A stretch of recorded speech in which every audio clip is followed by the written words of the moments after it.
नमो तस्सै भगवतो अरहतो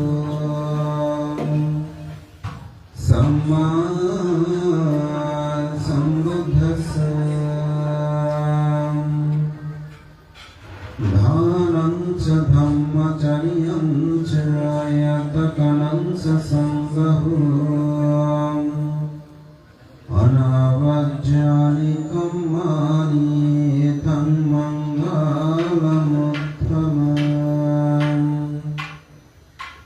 सुखमुत्तयत लोके अत वित्तयत सुखम् सुखसमयत लोके अत ब्रह्मयत सुखम् एतेन सत्सवज्जेन होतति जयमङ्गलन्ति।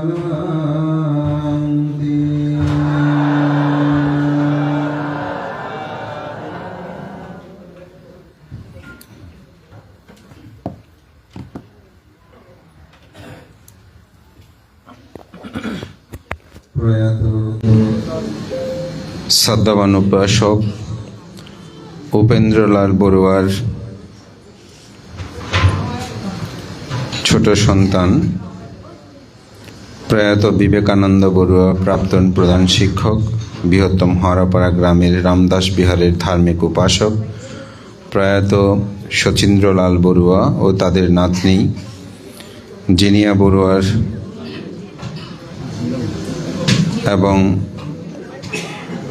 রচয়িতা বড়ুয়ার কর্ণভূষণ সহ বহুবিধ পুণ্যময় অনুষ্ঠানকে স্মরণ করে আয়োজিত আজকের এই মহতি পুণ্যময় অষ্টপুরস্কার সংবাদান অনুষ্ঠানের সম্মানিত সভাপতি আমার অত্যন্ত প্রিয় ভাজন সুদেশক আয়ুষ্মান অক্ষয়ানন্দ স্তবের মহোদয়, উপস্থিত প্রিয় ভাজন, আজকের এই মহতি পুণ্যময় সংবাদান অনুষ্ঠানে তেজপ্রিয় স্থবির যিনি এতক্ষণ উপস্থাপনা করেছেন, মণিহর শিলক মণিহর বিহারের অন্যতম রূপকার অধ্যক্ষ সুদেশক সুমনশ্রী স্থবির প্রমুখ মাননীয় মহান সংঘ, ধর্মপ্রাণ প্রিয় উপাসক উপাসিকাবৃন্দ, আমি সংঘের প্রতি বিনম্র চিত্তে বন্দনা জ্ঞাপন করছি। আপনাদের সকলের প্রতি মৈত্রী চিত্তে পুণ্যদান, যাদেরকে স্মরণ করে আজকের আয়োজন, সে পরপার্গত জ্ঞাতিগণের পারলৌকিক উদ্যোগতি কামনায় পুণ্যদান করে যে কন্যা সন্তানদ্বয়ের কর্ণভূষণ, তাদের উত্তরোত্তর শ্রীবৃদ্ধি কামনায় পুণ্যদান ও আশীর্বাদ জ্ঞাপন করছি।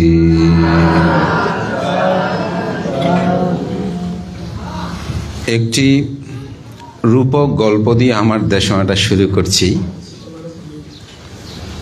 এটা ত্রিপিটকের কোনো গল্প নয়,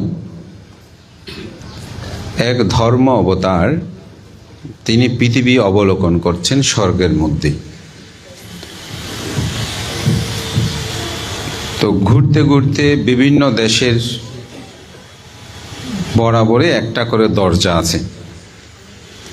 তা ধর্ম অবতার স্বর্গের মধ্যে ঘুরতে ঘুরতে জিজ্ঞাসা করছে, এই দরজাটা কোন দেশের? যেটা জাপান। এই দরজাটা খুললে মানে যারা জাপানের মধ্যে ভালো কাজ করে, সৎ কাজ করে, তারা মৃত্যুর পরে এই দরজাটা খুলে তারা স্বর্গের মধ্যে প্রবেশ করে। এটা কোন দেশের দরজা? এটা ইন্দোনেশিয়া, এটা আমেরিকা, এটা ফ্রান্স, এরকম বিভিন্ন দেশের বরাবর একটা করে দরজা আছে। সব দরজাগুলো বন্ধ, অর্থাৎ যারা ভালো কাজ করে তারা মৃত্যুর পরে এই দরজা দিয়ে উপরে উঠবে। এখন ঘুরতে ঘুরতে ধর্ম অবতার বাংলাদেশের দিকে আসছে, তো দরজাটা একেবারে খোলা। তো জিজ্ঞাসা করছে, এটা কোন দেশের দরজা? বল যে এটা বাংলাদেশের। তো এই দরজাটা খোলা কেন? এখানে কি সব মানুষ মৃত্যুবরণ করার পরপরই একেবারে শুধু স্বর্গে উঠতে থাকে, সেজন্য দরজা আর বাঁধার প্রয়োজন হয় না। কারণ কি? বলে যে ধর্ম অবতার, এই দরজাটা খোলা রাখলেও যেমন, বন্ধ রাখলেও তেমন। বলছে কারণ কি?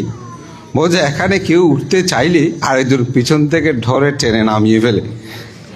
তো যার কারণে এই স্বর্গের দরজাটা খোলা রাখলো যেই, বন্ধ রাখলো সেই। তা আমাদের জাতিসত্তার অবস্থাটা হয়েছে তেমনই যে আমরা কেউ উঠতে পারি না। একজন উঠলে আরেকজন ট্রেনে ধরে নামিয়ে নেয়। তো এমন একটা জাতিসত্তায় আমাদের জন্ম। মাঝে মাঝে হয়তো কিছু অভিভাবক পেলেও মাঝে মাঝে আমরা অভিভাবক শূন্য হয়ে পড়ি। এই কথাগুলোই আজকে আমাদের প্রাক্তন যুগ্ম সচিব মহোদয় তিনি বলেছেন, এটা অত্যন্ত প্রাসঙ্গিক। কেন প্রাসঙ্গিক? কারণ রাষ্ট্রীয় অবকাঠামোয় আমরা যদি সুরক্ষিত না হই, আজকের যে এই ধর্মসভা এটি করা কখনো সম্ভব হবে না। দেশের প্রেক্ষাপটে আমি একজন মন্ত্রীর নাম উল্লেখ করছি না, তবে তার বক্তব্যটা এখানে একটু পরিধানযোগ্য। তো তিনি একটি আমাদের মহামান্য দ্বাদশ সঙ্গরাজ ডক্টর ধর্মসেন মহোদয় মহোদয়ের জন্মজয়ন্তী অনুষ্ঠানে তিনি একটি বক্তব্য রেখেছিলেন। তিনি বলেছেন, আমরা যে রাজনীতি করি, এই রাজনীতিটাও ধর্মের জন্য করি। কারণ দেশের যদি স্থিতিশীলতা না থাকে, আপনি ধর্ম করবেন কিভাবে? সুতরাং ধর্মের সাথে রাজনীতির একটা সম্পর্ক বিদ্যমান আছে। আমার কাছে সেই মুহূর্তে তার কথাগুলো অত্যন্ত যুক্তিপূর্ণ মনে হয়েছে। আজকের দিনে এটা আরও বেশি প্রাসঙ্গিক। ধর্মপ্রাণ প্রিয় উপাসক উপাসিকা বিন্দু, এজন্য তিনি যে কথাগুলো আমাদেরকে বলেছেন, আমি মনে করি এটি আমাদেরকে উপলব্ধি করা দরকার। কারণ আমাদের বলনে কথনে, বিশেষ করে ফেসবুকে কথাবার্তাগুলো লেখালেখিতে আমরা যেন অত্যন্ত সতর্ক থাকি। কারণ আমাদেরকে এমনভাবে চলতে হবে, যেহেতু আমরা একটি শান্তপ্রিয় জাতি হিসাবে এই দেশের কিন্তু উচ্চ মহলে পর্যন্ত একটা প্রশংসা রয়েছে। সুতরাং আমি মনে করি সেটা অবশ্যই জাগ্রত রাখা দরকার। মহাকারণিক তথাগত বুদ্ধ 38 প্রকার মঙ্গলের মধ্যে 2টি মঙ্গলের কথায় এক জায়গায় তিনি বলেছেন, বাহুন সৎসঞ্চা শিবপঞ্চা বিনয়ী চা সুশিক্ষিত। বহু শিল্প বিষয়ে জ্ঞান এবং বিনয়ে সুশিক্ষিত হওয়া। তো আজকের এই যুগে আমাদের এত অধপতনের মূল কারণটা হচ্ছে আমরা শিক্ষা অর্জন করছি, শিল্প মানে শুধুমাত্র লেখাপড়া নয়। আপনি বিভিন্ন হাতবিদ্যা, হস্তবিদ্যা, এগুলো কিন্তু শিল্প শিক্ষার অন্তর্গত। এরকম শিল্প শিক্ষা অর্জন করে আমরা অনেক অর্থবিত্তের মালিক হচ্ছি, অনেক সম্পদের মালিক হচ্ছি, বহু সার্টিফিকেট আমরা অর্জন করেছি, কিন্তু আমরা বিনয়ী হতে পারছি না। এই জন্য একটি খুব সুন্দর কথা আছে, বর্তমানে বাংলাদেশে পরীক্ষার্থীর সংখ্যা বেশি, শিক্ষার্থীর সংখ্যা কম। অর্থাৎ আমরা পরীক্ষা দিয়ে সবাই পাস করতে চাই, কিন্তু আমরা শিক্ষার্থী হতে চাই, তারা শিক্ষাটা অর্জন করতে চায় না। ঠিক অনুরূপভাবে আমরা বহু শিল্প শিক্ষা অর্জন করছি, কিন্তু বিনয়ী না হওয়ার কারণে আজকে আমাদের এই সমাজের অবস্থা।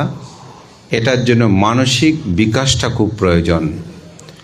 মানসিক বিকাশে বুদ্ধ যে আমাদেরকে বলেছে বিনয়ী হওয়া। তো বিনয়ী কাকে বলে? বিনয় মানে নম্রতা। কোনো বৃক্ষে যখন ফল ধরে বৃক্ষটা নুয়ে পড়ে।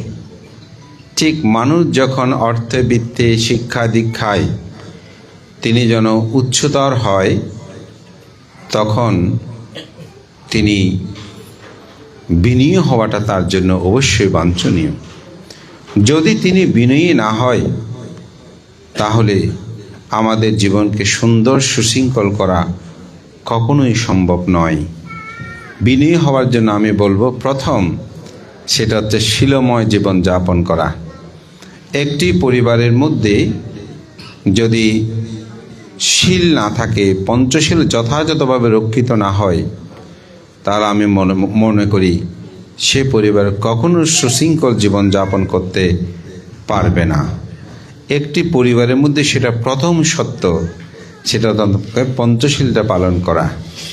আমরা বিহার বলেন, আমাদের বাড়িঘর বলেন, আমরা মানুষটাই বলেন, আমরা এখন অনেক আধুনিক হয়ে অনেক প্রাচুর্যের গঠন করেছি।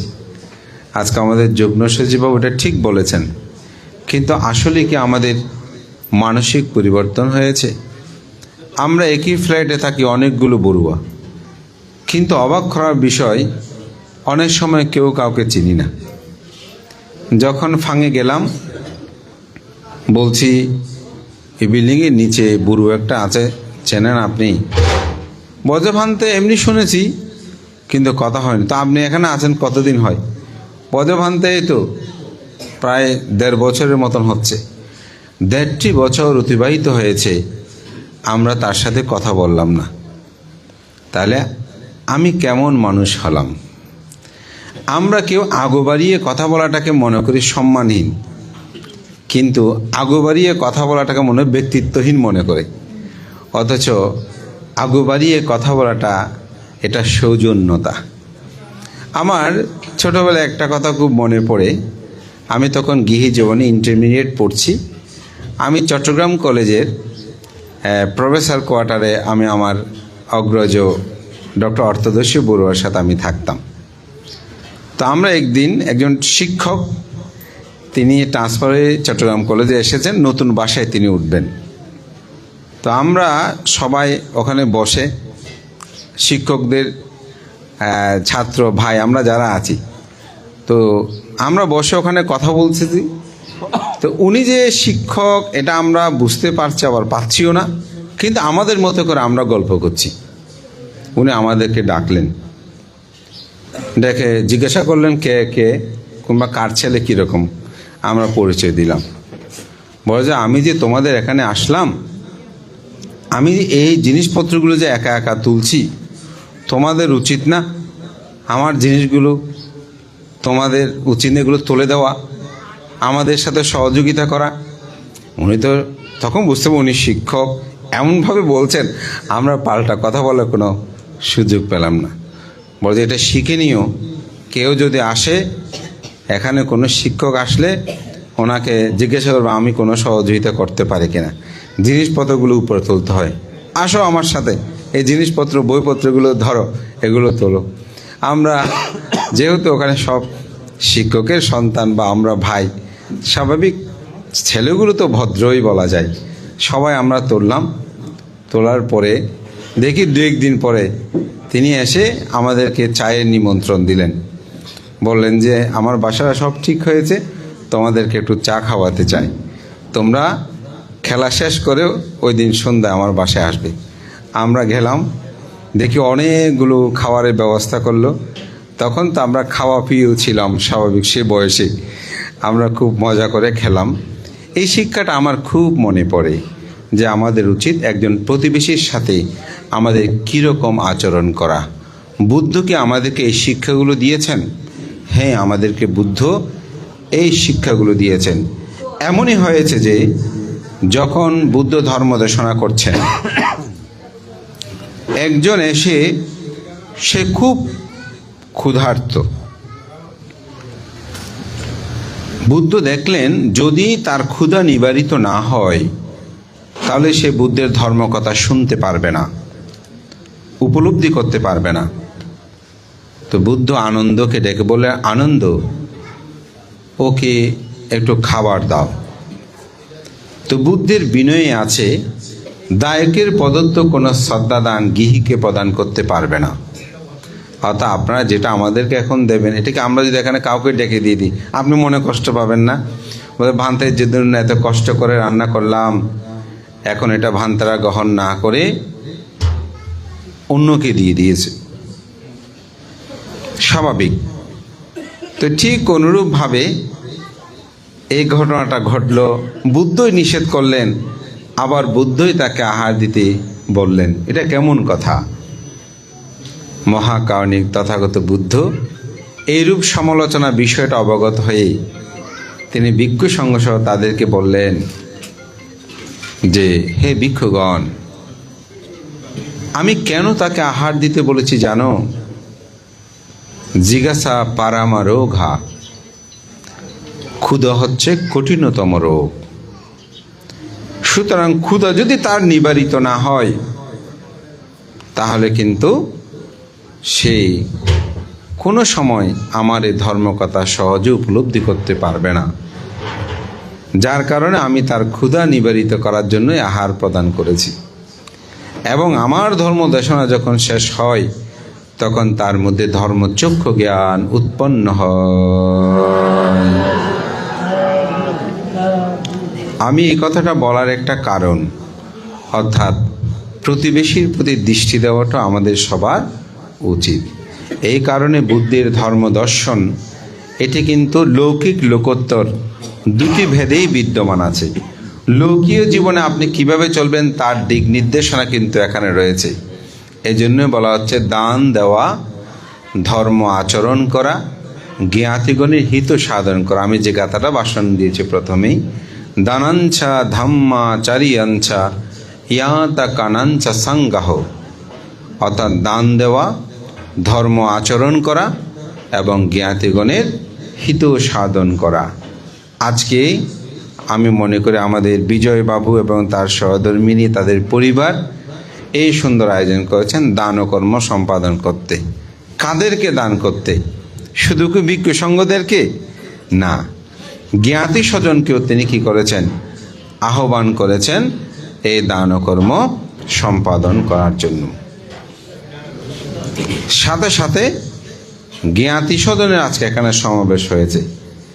আসলে জ্ঞাতির বন্ধনগুলো এখন দিন দিন একেবারে কমে যাচ্ছে। আমার দেশনা আমি মাঝে মধ্যে বলি, আজকে আমাদের যুগ্ম সচিববাবু সে কথাগুলো বলেছেন। আসলে আমি একদিন মহামান্য প্রয়াত সঙ্গরাজ ডক্টর জ্ঞানশ্রী মহস্তবীর মহোদয়ের সাথে এরকম একটা সঙ্গদানে গিয়েছি। তো ভান্তে সাধারণত একটু তাড়াতাড়ি যাই। তা আমাকে যিনি ফাং করেছেন তিনি বলেছেন, ভান্তে আমরা সঙ্গরাজ ভান্তকে ফাং করেছি।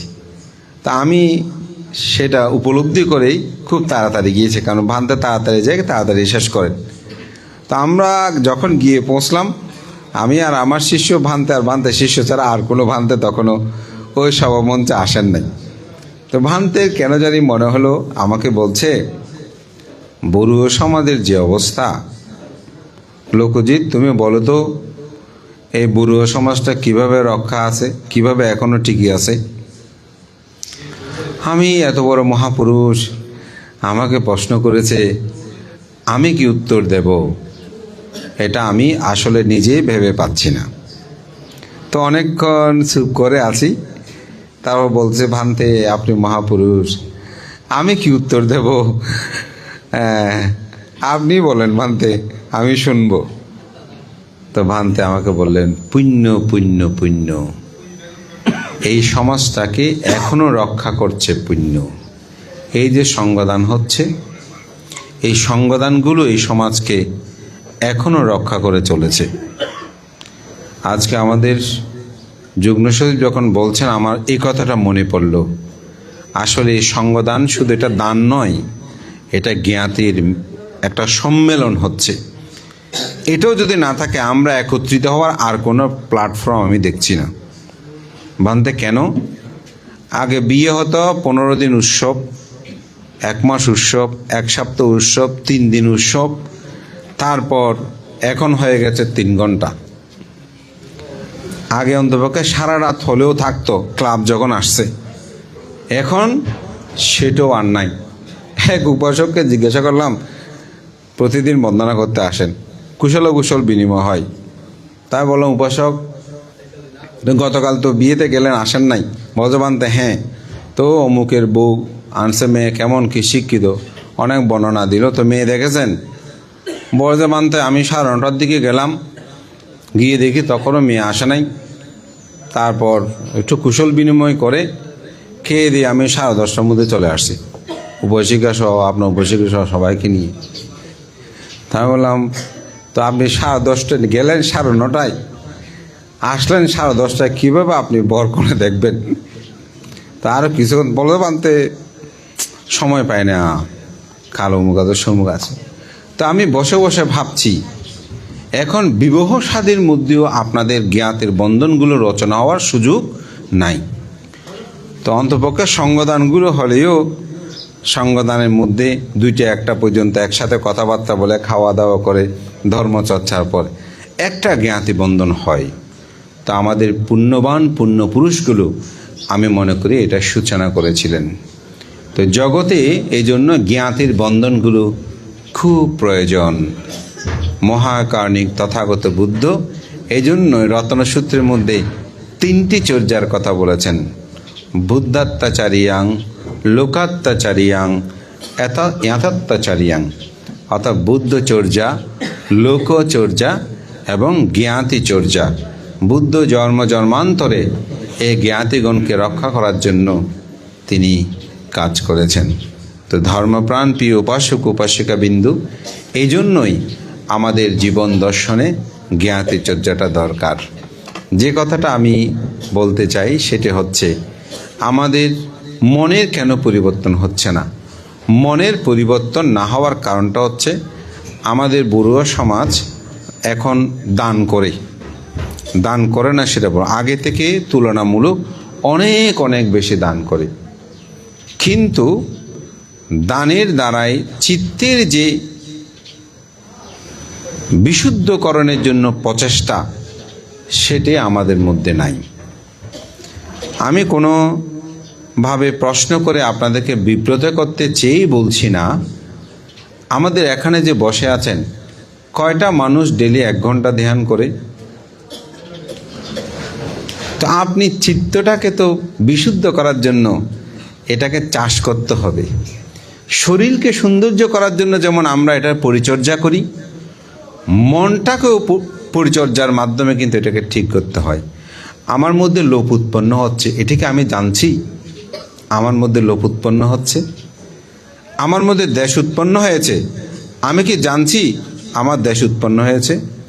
আমার মধ্যে মোহ উৎপন্ন হয়েছে, আমি কি জানছি আমার মধ্যে মোহ উৎপন্ন হয়েছে?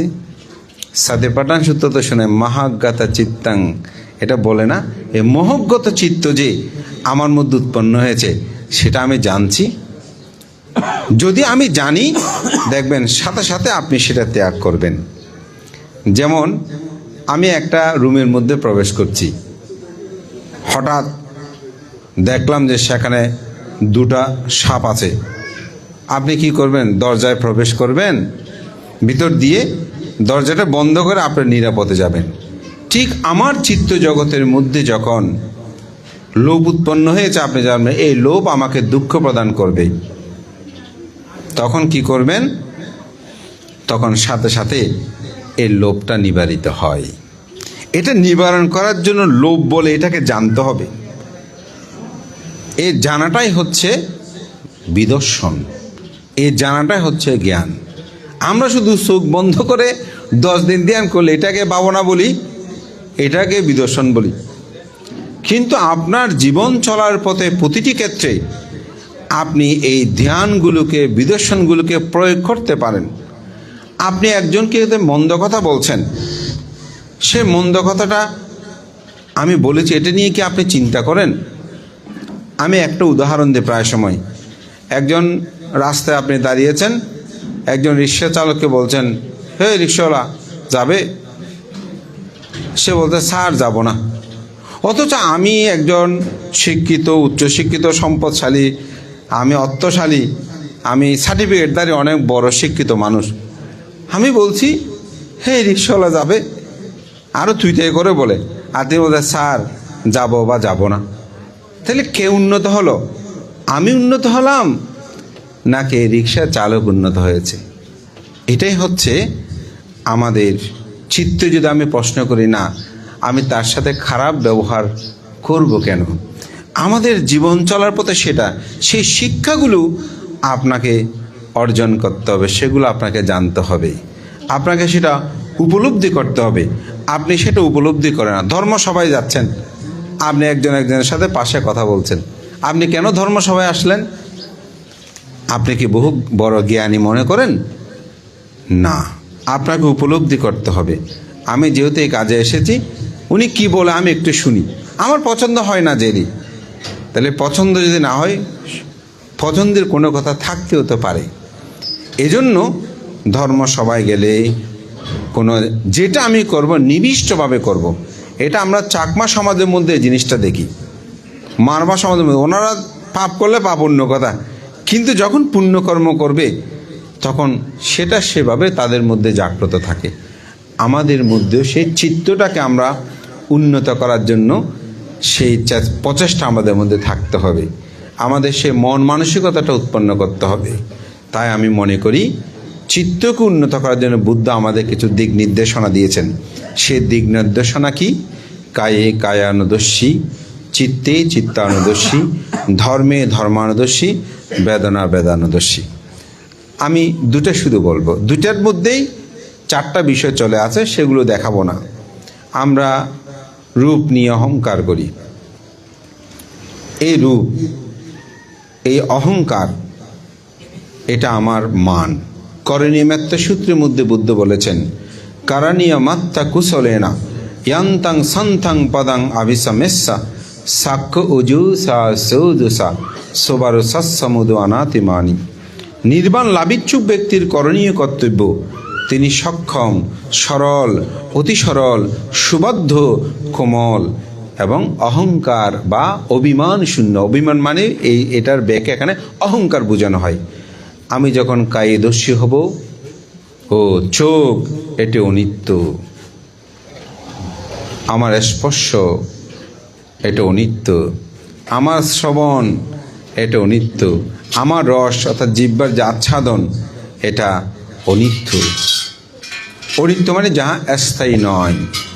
এটি যখন আপনি চিন্তা করবেন এবং দেহকায়টাকে যখন আপনি উপলব্ধি করবেন, এই চক্ষু দিয়ে কি বের হয়, এই নাক দিয়ে কি বের হয়, এই কান দিয়ে কি বের হয়, এই মুখ দিয়ে কি বের হয়, 2-4 দিন 10 দিন স্নান না করলে আমার শরীরের অবস্থাটা কেমন হয়, এই কাই যখন আপনি দর্শন করবেন, এই শরীরটা নিয়ে কোনো অহংকার আসবে, অর্থাৎ কোনো রূপের অহংকার আপনার মধ্যে আসবে না।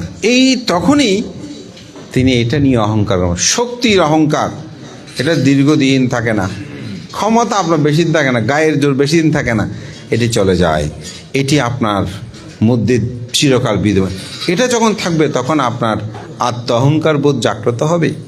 চিত্তে আমরা অপরকে হিংসা করি, অপরকে তুচ্ছ করি, অপরকে তাচ্ছল্য করি, আমরা করি না? কি দিয়ে করি? চিত্তের মাধ্যমে। সুতরাং আমি যদি বলি না, আমি যে চিত্তের মাধ্যমে যেটা জাগ্রত হচ্ছে অহংবোধ, এটা আমার জন্য ক্ষতিকারক, এটা আমি নিজে জ্বলতে থাকি অপরের চেয়ে। সুতরাং এই চিত্তটাকে বিশুদ্ধ করতে হবে। তখন দেখবেন মনটা যখন বিশুদ্ধ হবে, কায় ও বাক্য সব কিছুই সংযত হবে।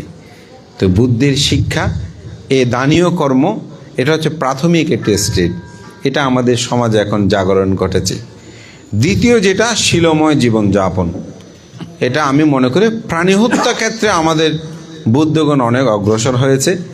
এখন প্রাণী হত্যা করে না বললেই চলে, কিন্তু অন্যান্য শীলগুলো কেমন আছে এটা একটু ভেবে দেখা দরকার। অনবরত এই মোবাইল ফোন বিভিন্ন কিছু, এগুলো মিথ্যাচার আছে। চাঁদগাঁও বলতেছে আমি এখন আগ্রাবাদ, গাড়ির মধ্যে 10-15 জন আছে, সবার সামনে বলতেছে তুমি কোথাও বলতে, আমি তো এখন ঢাকা, অথবা উনি চট্টগ্রামে। তাহলে দেখেন আমরা কি শীল পালন করছি? তা আপনি যখন অপরকে প্রতারণা করছেন, আপনিও তো তার মধ্যে কি প্রতারণা হবেন। গাড়ি করে আসতে খালগট পার হয়নি, বলতেছে আমি এখন পটিয়ে পটিয়ে, উনি ক্যারিয়ার দাঁড়িয়ে আছে। দেখেন আমাদের অবস্থাটা কেমন হচ্ছে। এই জন্য ওই একটা শিল পরিবর্তন, বাকি শিল নেশা দ্রব্য সেবন এগুলো এখন কি বলবো, মেয়েরও করে দেখি, আমি একদম অবাক হয়ে গেছি। হ্যাঁ, তো আপনার নৈতিক আচরণ যদি পরিবর্তন না হয়, তাহলে তো আপনার মনকে বিশুদ্ধ করাটা সহজ নয়। তো সেজন্য চিত্তটাকে আমি পর্যালোচনা করতে হবে, আমার মন কি ভাবছে, কি চিন্তা করছে, এটি অনুধাবন করাটা খুবই দরকার। এগুলো যদি পরিবর্তন হয়, তাহলে দেখবেন সে মানুষ বিনীত হবে, নম্র হবে, মা বাবার প্রতি করণীয় কর্তব্যগুলি তিনি সুসম্পন্ন করবেন। আজকে আমাদের বিজয়বাবু, আমি ব্যক্তিগতভাবে এই পরিবারকে আমি জানি, তিনি অত্যন্ত সজ্জন এবং তার পিতা প্রয়াত হলেও এখনও আমি মনে করি তাদের সৌভাগ্যবান, তাদের মা এখনও বেঁচে আছেন। আমি শুধু এইটুকুই বলবো, আপনারা নিজেরা পিতামাতা হয়েছেন, সন্তানের প্রতি কী দায়িত্ব কর্তব্য পালন আপনারা করছেন সেটা আপনারা জানেন। অনুরূপভাবে নিজেকে অনুধাবন করে উপলব্ধি করে বলবেন, আমার মাও আমার জন্য সেটা করেছে, তাই তাদের প্রতি যে দায়িত্ব কর্তব্য সেটা পালন করবেন। এবং আজকে জিনিয়া এবং রচয়িতা তাদের কর্ণভূষণ, এটা আমাদের একটা সামাজিক অনুষ্ঠান। তাদেরও আশীর্বাদ জানায় তাদের জীবনগুলো যেন সুন্দর হয়, তারা যেন ধর্মময় জীবন যাপন করে, পিতামাতার অতিজাত সন্তান যেন হয়। আমরা জানি 3 প্রকারের সন্তান আছে। একটা হচ্ছে অবজাত, যে মা বাবা পিতামাতার পরিচয় দিতে পারে না। অনেক মা বাবা আছে সন্তানের পরিচয় দেয় না। আমার সেদিন সামনে একজনকে, আপনার ছেলে মেয়ে কি বলে ভান্তে, এক মেয়ে কী করে বলজ ভান্তে মেয়েটা বিয়ে দিয়েছে, কোথায় দিয়েছেন, বলজ অমুক কোন গ্রামে। দেখি উনি খুব বিব্রত বোধ করছে, আমি আর জিজ্ঞাসা করি নাই। তো পরে আমি জানলাম মেয়েটা আর আমাদের কাছে নেই। তো অর্থাৎ এটা হচ্ছে অবজাত সন্তান। আরটা হচ্ছে অনুজাত, মা বাবা যেমন সন্তানও সেরকম। আরটা হচ্ছে অতিজাত সন্তান, যে মা বাবার সন্তানের পরিচয়ে পরিচিত হয়। যেমন আমাদের এখানে যুগ্ম সচিব বাবু আছেন, ওনার ভাই বোন জ্ঞাতি, যখন জিজ্ঞাসা করি বর্ধমানতে অমুক না, আমি ওনার ভাই, আমি ওনার মা, আমি ওনার বাবা। এটা হচ্ছে অতিজাত সন্তান, অর্থাৎ সন্তানের পরিচয়ে যারা মা বাবা পরিচিত হয়। তো আমি মনে করি জিনিয়া এবং রচয়িতা তারা অতিজাত সন্তান হবে, তাদের পরিচয়ে তাদের পিতামাতা যখন পরিচিত হবে সেটাই গর্ববোধ করে, সেটাই মানুষের জীবনে প্রত্যাশা থাকে। মহান সংঘকে বন্দনা। আমাদের শ্রদ্ধেয় দীপায়া ভান্তে উপস্থিত হয়েছেন, তাই আমার কথা দিকে না করে ভান্তে একটু আশীর্বাদ প্রদান করবেন। মহান সংঘ বিশেষ করে সভাপতিও আমাকে আজকে শিলাদি সহ ধর্মদানের সুযোগ দিয়েছেন, তার জন্য কৃতজ্ঞতা জানিয়ে সবার কাছে আমার আহ্বান থাকবে, 3টি বিষয় আমি এখানে উপস্থাপনের চেষ্টা করেছি। একটা হচ্ছে সামাজিক যে অবস্থাপন্নতায় আমরা যেন একতাবদ্ধ হই, ঐক্যবদ্ধ হই, দ্বন্দ্ব সাংঘাতে আমরা যেন লিপ্ত না হই, সমাজ গগনে জাতিসত্তায় আমাদের যে শান্তপ্রিয়তা সেটা যেন আমরা রক্ষা করে চলি। দ্বিতীয় হচ্ছে সামাজিক জ্ঞাতির বন্ধনগুলো যেন আমরা ছিন্ন না করি, ভাই বোন আত্মীয় স্বজন সবার সাথে যেন একটু যোগাযোগ আমরা রক্ষা করে চলি। তৃতীয় হচ্ছে আমাদের চিত্ত জগৎকে উন্নত করতে আমরা যেন লোভহীন হই, দেশহীন হই, মোহহীন হওয়ার জন্য আমরা যেন একটু ভাবনা কর্মে নিজেদেরকে নিয়োজিত করি। কমপক্ষে আমি বলবো সকালে যদি আপনি 10 মিনিট, রাত্রে 10 মিনিটও করেন, দেখবেন একটা পরিবর্তন আসবে, একটা পরিবর্তন অবশ্যই আসবে। একজন অত্যন্ত সম্পদশালী ব্যক্তি আমাকে বলছে কিছুদিন আগে, বর্ধমানতে আমি আগে একরকম ছিলাম, গত 18 সাল থেকে পর্যন্ত আমার জীবনে এক মহাপরিবর্তন, সেটা হচ্ছে ভাবনা। আমি ভাবনা করতে করতে আমার জীবনে পরিবর্তন। উনি কোনো গুরুদরও তেমন ভাবনা করে নাই, আমি ওনার সাথে কথা বলে দেখলাম, ওই নীরবে থেকে শুধু আনাপনা স্মৃতি দিয়েই ওনার মধ্যে দেখলাম যে মৈত্রী, করুণা, মুদিতার একটা মহান জিনিস উৎপন্ন হয়েছে। তার একটা উদাহরণ তিনি আমাকে দিয়ে আমি বুঝতে পারছি তার চিত্ত জগৎটা কেমন। তিনি সিআরবি থেকে রিক্সা করে আসছেন, ওখানে একটু উঠতে সময় লাগে, কষ্ট হয়। তো দেখছে, বলে যে ভানতে দেখে আমার খুব কষ্ট হচ্ছে, আমাকে তুলতে ওনার ঘাম ঝরে পড়ছে। আমি রিক্সাটা থামিয়ে তাকে 100 টাকা দিলাম ভাড়া দেওয়ার পরে। বলছি, তুমি একটা ডাব কিনে খেয়েও, তুমি যে আজকে রিক্সা করে আমাকে টেনেছো, আমার খুব কষ্ট হয়েছে। আমি মনে মনে ভাবলাম তার চিত্ত অনেক উন্নত হয়েছে, কারণ এই করুণা এটা সবার মধ্যে উৎপন্ন হয় না, এটা উৎপন্ন হতে চিত্তের উন্নতিটার প্রয়োজন। তো সেজন্য আমি বলছি, আপনারা নীরবে বসা হলেও থাকেন। আমাদের অঙ্গতনিকে একটা কথা আছে, কোনো ভিক্ষু লোকালয়ে থাকাচ্ছেও যদি বনের মধ্যে গিয়ে ঘুমো যায়, বুদ্ধ এটাকে উত্তম বলেছেন। কারণ নীরব নিবৃত্তির মধ্যে অনেক প্রাপ্তি ঘটে। পৃথিবীর যত সৃষ্টিলয় সব কিছু কিন্তু নীরবতার। নিউটন এই আপেল গাছের তলে বসে আপেলটা উপরে না গিয়ে নিচে কেন পড়েছে সেটাই ভাবনাই পৃথিবীর আজকের এই পরিবর্তন। এই জন্য একটু নীরব হওয়ার জন্য চেষ্টা করবেন, আত্মদর্শন করার জন্য চেষ্টা করবেন। এই প্রত্যয় ব্যক্ত করে সঙ্গকে বন্দনা জানিয়ে আপনাদের সকলের উত্তরোত্তর শ্রীবৃদ্ধি কামনা করে আমার নাতি দীর্ঘ সমাজ কথা, ধর্মকথা, জ্ঞাতিকতা এখানেই শেষ করছি। জগতের সকল প্রাণী সুখী হোক।